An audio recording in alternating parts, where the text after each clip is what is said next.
Здравейте, аз съм певицата Никол и съм от Emerald Records. А сега за вас ще покажа част от моето минало. Надявам се да се смеем заедно и да се забавляваме. Първата снимка... Адски много се смях, когато я видях. Вие сами ще прецените защо. Може би от малка съм имала така желанието да се снимам за корица на някое мъжко списание. Тук съм може би на 10 или 11 месеца, не знам точно. Следващата снимчица. Тук съм доста доволна и щастлива от първия си подарък. Спомням си, че беше една костенурка, много красива и бях адски щастлива. С две опашчици съм. Малко ми размъкна черпогашника, мисля, че изглеждам добре. Тук вече съм на 4. По-съм уверена до тортичката. Изобщо косата ми виждам, че е ужасна. Виждате, че тук съм малко по-голяма.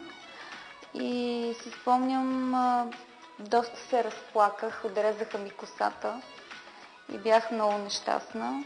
През цялото време плаках. А тук съм 5-ти клас в моето училище с учителката по английски. Отново усмихната. Между другото, забелязвам, че на всички снимки съм доста усмихната, което много ме радва. Тук вече съм на 15 години, тинейджърка. Започнах с любителските снимки от дома. С моите приятелки много обичахме да се снимаме, да позираме. Изобщо много кокетни бяхме в това време.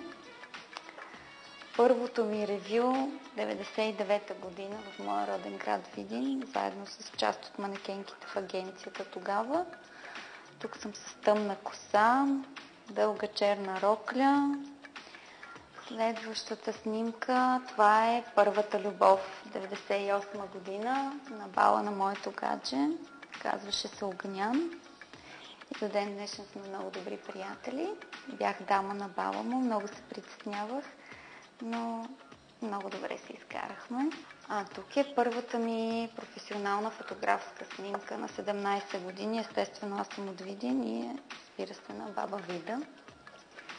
Пак на 17 години съм ревю в град Враца. Първото ми професионално ревю бих казала. Много папарашка снимка бих казала. Доста вестници ще се забавляват като я видят. На 18 години съм тук, духам свещичките. Това е първият ми клип, Мис Бони, страхотния гримьор. Доста емоции имаше около този клип, много се притеснявах, но разбира се в ръцете на такива професионалисти няма нужда за притеснение. Тук е едно от най-прекрасните ми преживявания извън България. В Португалия съм. Времето беше страхотно, виждат се белите облаци, изобщо снимката сама говори по себе си. И разбира се, 2005 година концерта на Нов фолк с най-верния ми фен. Първата ми снимка с фен, разбира се, Ники Райчев. Заедно с един букет цветя, получен от него. Пътувахме из времето на певицата Никол от детските й години до последния концерт. Надявам се да сме се забавлявали.